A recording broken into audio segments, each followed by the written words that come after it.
Dati yan, panoorin mo yung video, ganyan na ganyan yung ginagawa. Dito, ayan. Grabe. Dati kasi maraming mababait dito sa amin. So, umpisa na ginamit ko to. So far, so good. Wala na. Gusto mo na ganito, itry mo rin. Napakamura lang nito. Ayan yung link natin. 2 pack ni marireceive mo. Naka-discount sale to ngayon sila. Hindi ako naniniwala sa kanya. Sabi ko, alam niyo, para siya kasing alcampor. Pag binuksan niyo siya, sino yung pamilya dito sa alcampor? Yung alcampor na white, di ba? Ganun yung pinaka-appearance niya, para siyang alcampor. Pero this one is green. Tapos na-amaze ako sa kanya kasi hindi lang talaga siya para sa mga daga.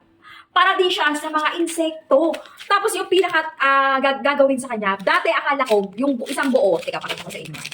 Penging akong built-in dyan doon. Ito na, wag na. Ito yung pinaka-appearance niya. Ayan o. Ayan.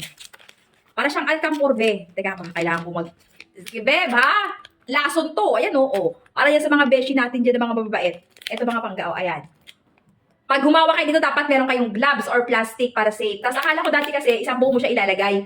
Pero dapat pala dinudurog. Mas F siya pag dinudurog siya. So, ibubudbud mo lang siya kung saan part ng bahay mo